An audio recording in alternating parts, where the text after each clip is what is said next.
तो जहाँ आप सभी स्टूडेंट्स का हमारे YouTube channel Jharkhand math zone पे, तो प्यारे बच्चों, मैं सचिन चंद्र आप सभी का स्वागत करता हूँ हमारे YouTube channel Jharkhand math zone पे।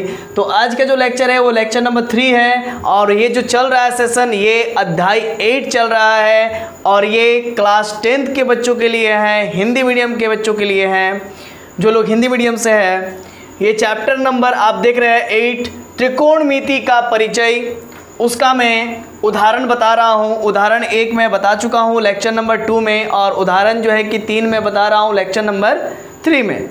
तो देखिए ये क्या कहता है उदाहरण 2, यदि एंगल बी और एंगल क्यू ऐसे न्यून कोण हो, ये एंगल क्यू है, तो ऐसे न्यून कोण हो। न्यून कोण का मतलब होता है 90 डिग्री से छोटा। क्या होता है? 90 डिग्री से जो छोटा एंगल होता है उसको न्यून कोण कहते हैं। क्या कहते हैं? न्यून कोण, याद रखिएगा।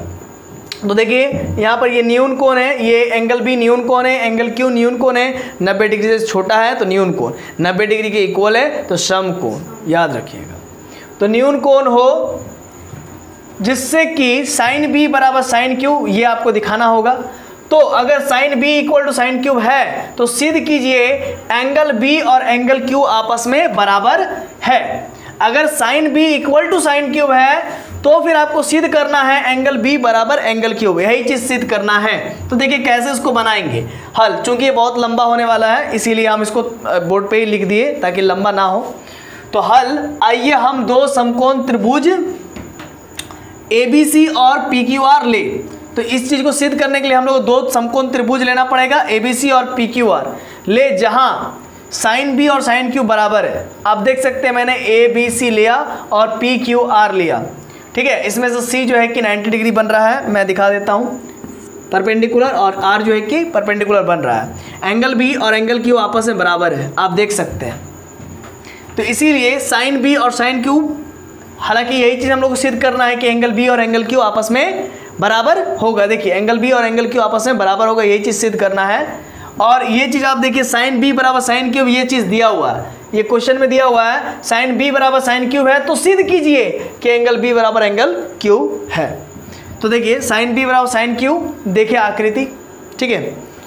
अब साइन B का वैल्यू क्या है आप देख सकते हैं, साइन B का, B मतलब ये वाला ट्राइंगल और Q मतलब ये वाला ट्राइंगल, है ना भाई।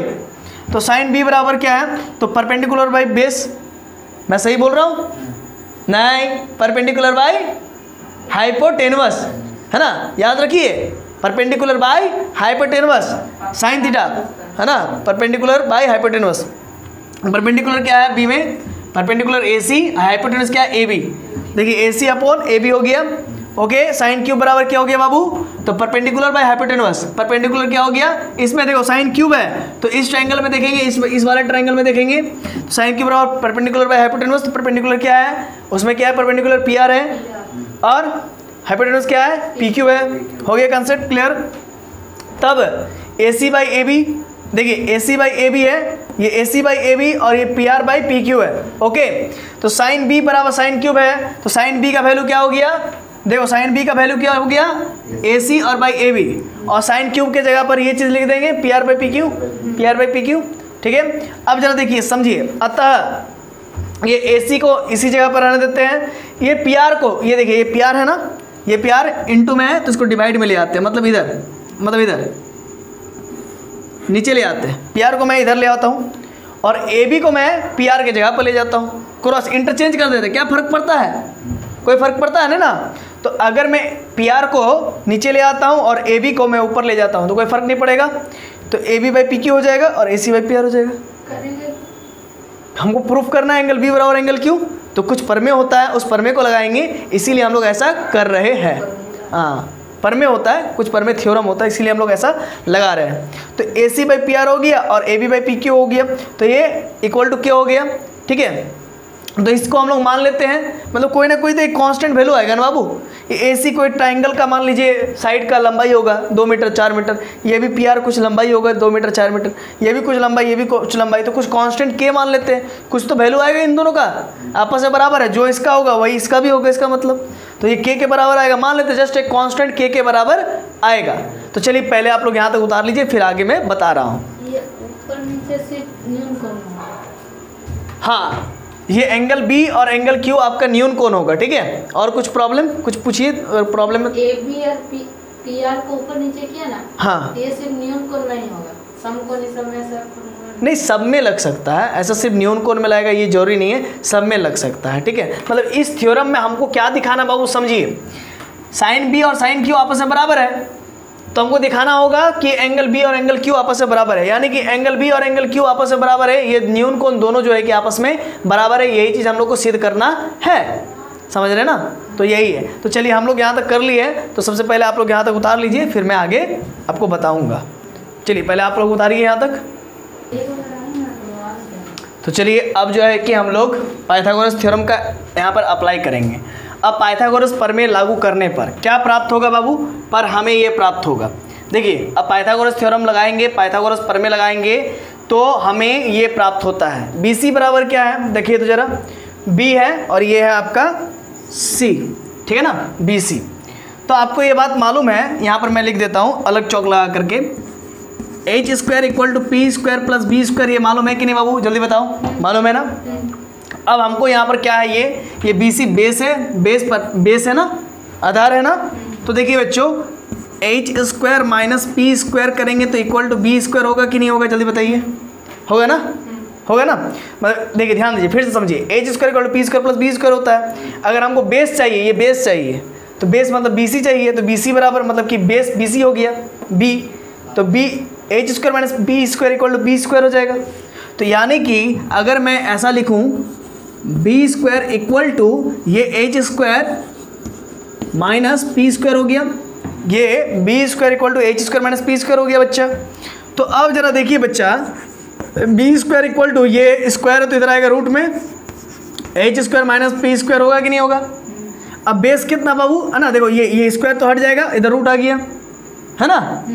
तो ये बेस क्या है, बेस आपका बी सी है, तो दिस इम्प्लाइज डेट ये बी सी हुआ रूट अंडर, और ये एच हाइपोटेनस क्या हो गया, बी ए। तो देखिए यहाँ पर बी ए आप बोलिए, ए बी बोलिए, है ना। तो एच के जगह पर ए बी का स्क्वायर माइनस, और ये क्या हो गया, परपेंडिकुलर की जगह पर ए सी स्क्वायर, समझ गए, इतना हुआ। अब इसमें देखिए, ये क्यू आर इसका बेस, क्यू आर इसका बेस, तो सिमिलरली क्यू आर का रूट ओवर पी क्यू हो जाएगा, ये पी क्यू हाइपोटेनमस, ये हाइपोटेनमस हो गया, और यहाँ पर पी आर बोले तो यहाँ पर परपेंडिकुलर, तो परपेंडिकुलर हो गया पी आर, तो पी आर का स्क्वायर, समझ में आ गया। तो चलिए बच्चों पहले इतना उतार लीजिए, ठीक है। और इससे पहले जो मैं बताया था, ये आपका मतलब ये आपको नहीं लिखना है ना, इससे पहले ये सबसे पहले था एक नंबर, ये एक नंबर मैंने लिखा था, इसके बाद मैं ये वाला ऊपर वाला लिखा हूँ, और ये वाला मैं अभी नहीं इरेज किया था ताकि मैं इक्वेशन नंबर 1 आपको दिखा दूँ। ये आपका इक्वेशन नंबर 1 है, देख लिया आपने, मैं इसको अभी इरेज कर देता हूँ, इसको नहीं लिखना है।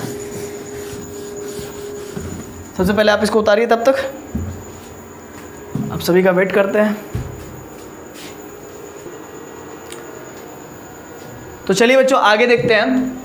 ये देखिए क्या है, यहाँ पर हम लोग क्या कर रहे हैं, अतः करके B C by Q R निकाल रहे हैं। ऐसा B C by Q R क्यों निकाल रहे हैं, क्योंकि हम लोग जो है कि इससे पहले ए सी बाई पी आर निकाल चुके हैं। जरा आप बुक देखिएगा तो उसमें इक्वेशन नंबर 1 में A C by P R निकाल चुके हैं, और A B by P Q R equal to K equation 1 निकाल चुके हैं। A C by P R निकाल चुके हैं, equal to A B by P Q equal to K निकाल चुके हैं इक्वेशन 1 में। और अगर हम लोग B C by Q R को के इक्वल दिखा दे, किसके इक्वल दिखा दे, के इक्वल दिखा दे, B C by Q R को अगर हम लोग के इक्वल दिखा दे, तो इसका मतलब इक्वेशन 1 में हम लोग A C by P R और A B by P Q equal to K दिखा चुके हैं, तो वो भी के अगर आ जाएगा तो इक्वेशन 1 और 2 से हम लोग लिख सकते हैं कि A C by P R और B C by Q R और A B by P Q आपस में क्या है, इक्वल है। जब इक्वल हो जाएगा तो हम लोग क्या लिख सकते हैं कि दोनों ट्राइंगल आपस में सर्वांग सम हो गया। सर्वांग सम हो जाता है तो फिर दोनों ट्राइंगल का जो कोण होता है वो आपस में बराबर हो जाता है। यानी कि जब सर्वांग सम सभी अंग समान है तो एंगल बी बराबर एंगल क्यू हो जाएगा, एंगल सी बराबर एंगल आर हो जाएगा। और ऑब्वियस सी बात है एंगल सी और एंगल आर तो बराबर होगा, वो तो परपेंडिकुलर है, समकोण है, तो एंगल बी बराबर एंगल क्यू भी हो जाएगा क्योंकि वो न्यून कोण है। समझ रहे हैं ना। ये भी बराबर हो जाएगा। क्यों? क्योंकि ट्राइंगल को हम लोग सर्वांग प्रूफ कर चुके होंगे, तो इसीलिए हम लोग सबसे पहले BC बाई क्यू आर अब निकाल रहे हैं। तो BC बराबर क्या हो जाएगा, AB। देखिए यहाँ पर BC बराबर AB का स्क्वायर माइनस AC का स्क्वायर, QR बराबर PQ square minus PR square, ये चीज़ दिया हुआ। अब जरा देखिए समझिएगा, AB बराबर, AB का वैल्यू मान लीजिए सब कुछ चीज़ें 2 है और PQ का वैल्यू मान लीजिए 4 है। तो अगर मान लीजिए हम लोग AB लिखना चाहेंगे तो हाफ इंटू PQ लिखना पड़ेगा। क्या लिखना पड़ेगा, हाफ इंटू PQ, क्योंकि PQ का वैल्यू कितना 4 है, तो 4 को जब 2 से डिवाइड देंगे तो 2 आएगा, तो AB का वैल्यू भी तो 2 है। इसका मतलब जस्ट यहाँ पर AB इक्वल टू, मैं ये 1/2 की जगह पर अगर मैं K इंटू PQ लिख दूँ और वेयर K बराबर हम 1/2 लिख दें, जहाँ पर K बराबर क्या है आपका, K का वैल्यू कितना है 1/2 है, जस्ट मान लीजिए आप ऐसा मान लेते हैं तो कर सकते हैं। तो इसीलिए AB को हम लोग क्या लिख सकते हैं, K गुना PQ। K आपका कोई भी कांस्टेंट वैल्यू हो सकता है ना, तो इसीलिए हम लोग AB की जगह पर K गुने PQ लिखे तो इसका स्क्वायर करेंगे तो K स्क्वायर P स्क्वायर हो जाएगा, PQ का स्क्वायर हो जाएगा। उसी प्रकार से AC बराबर भी K इंटू PR हो जाएगा, है ना, तो वो K square into P square PR square हो जाएगा। समझ में आया कि नहीं आया? क्या आपको AC के बारे में समझना है, AC और PR के बारे में? देखिए ये थोड़ा बड़ा है, ये थोड़ा छोटा है, इसको मान लेते हैं 10 है, इसको मान लेते हैं आप 5 है ना, ऐसा मान लीजिए। तो आप AC बराबर क्या लिखेंगे बताइए तो जरा, हाफ गुने क्या लिखिएगा बताइए तो, PR लिखिएगा। तो हाफ को 10 से डिवाइड कीजिएगा, 10 को जब हाफ से डिवाइड कीजिएगा तो 5 आएगा, तो ये 5 आ जाएगा नहीं यहाँ पर, है ना। तो इसीलिए हम लोग इस ऐसा लिखें और यहाँ पर K की जगह, यहाँ पर हाफ के जगह पर K लिख दीजिए आप, मान रहे हैं, है ना, मान सकते हैं। तो वही काम यहाँ पर किए, K PR लिख दिए, इसका स्क्वायर कर देंगे तो K स्क्वायर PR स्क्वायर हो जाएगा। अब आप समझिए बच्चों क्या है कि K स्क्वायर यहाँ पर भी है, K स्क्वायर यहाँ पर भी कॉमन ले लेते हैं तो PQ स्क्वायर माइनस बताइए PR स्क्वायर हो जाएगा, होगा ना। अब देखिए यहाँ तक तो समझ में आ गया आप लोगों को। अब मैं इसको इरेज करता हूँ। वीडियो एक बार बताओ तो बाबू कितना समय का हो गया, कितना समय का हो गया? 12 मिनट हो गए, तो कोई ज़्यादा दिक्कत नहीं है। चलिए चलो कोई प्रॉब्लम नहीं।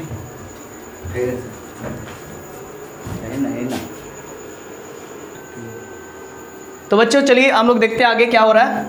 अतः देखिए वहाँ तक हम लोग छोड़े थे, ये आप इससे पहले ये चीज़ उतारे थे, है ना, यहाँ तक था, तो ये आप लोग का आ चुका था। अतः BC बाई QR बराबर, देखिए ये चीज़ आ चुका था, K स्क्वायर रूट के अंदर में है तो बाहर निकलेगा तो 1 K निकलेगा, और अंडर में आपका under root PQ square minus PR square, नीचे में PQ square minus PR square है, तो ये दोनों आपस में सेम था तो कट गया, तो ये किसके बराबर आ गया, K के बराबर आ गया।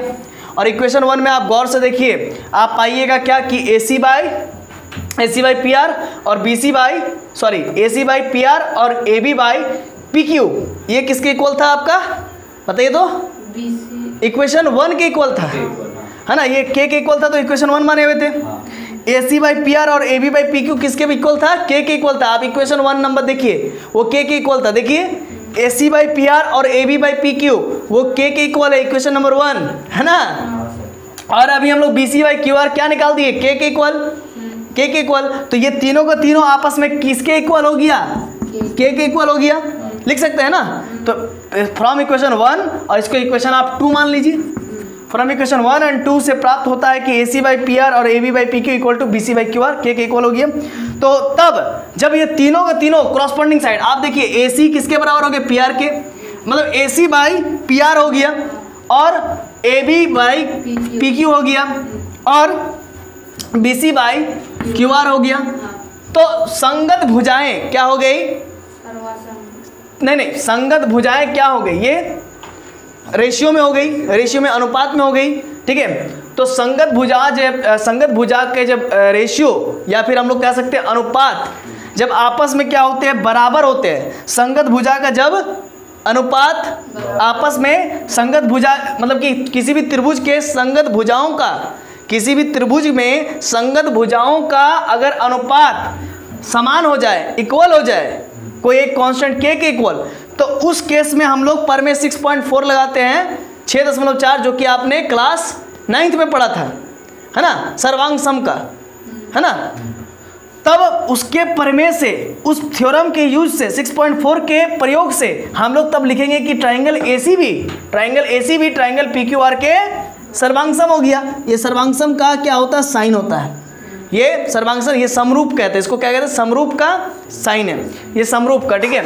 सर्वांगसम कब कहेंगे, जब एक और इक्वलिटी नीचे में लग जाएगा, तो ये समरूप हो गया, ये दो ट्राइंगल आपस में क्या हो गया, समरूप, एक जैसा हो गया। जब एक जैसा हो गया तो एंगल बी और एंगल क्यू आपस में क्या हो जाएगा, बराबर हो जाएगा। अतः एंगल बी और एंगल क्यू आपस में बराबर हो गया। जब ट्राइंगल समरूप हो गया, देखिए ट्राइंगल क्या हो गया, समरूप हो गया है, एंगल ट्राइंगल एसीबी और ट्राइंगल पीक्यूआर, इसीलिए एंगल बी और एंगल क्यू आपस में बराबर हो गया, ये प्रूफ हो गया। लास्ट में लिख दीजिएगा, यहाँ पर लिख दीजिएगा सिद्ध हुआ, इस यहाँ पर लिख दीजिएगा सिद्ध हुआ, ठीक है। तो चलिए, तो बच्चों ये मैंने थ्योरम आप लोग सभी को बताया, तो हाँ बोलिए। 6.4 आप देखिएगा क्लास 9th में 6.4 पर में है, बुक उलट के देखिएगा आप, ठीक है, 6.4 पर में होगा, वहाँ पर देखिएगा, ठीक है। तो बच्चों आपने ये चीज़ को समझा, ये उदाहरण जनरली ये थ्योरम्स है, तो ये बहुत ही इंपॉर्टेंट थ्योरम है जो कि आपको समझना बहुत ज़रूरी था, ठीक है। इससे आपका दिमाग का पूरी तरीके से विकास होगा। तो चलिए, आज के लिए बहुत बहुत धन्यवाद। तो आप इसको उतार भी लीजिएगा, मैं आपको मौका दूंगा अभी। तो आज के लिए बहुत बहुत धन्यवाद, सभी को जोहार, और मिलते हैं नेक्स्ट वीडियो में। आज तक अभी तक जो है कि आपने इतना देर तक वॉच किया वीडियो को, इसके लिए बहुत बहुत आभार, धन्यवाद। चलिए मिलते हैं, तब तक आप लोग उतार सकते हैं।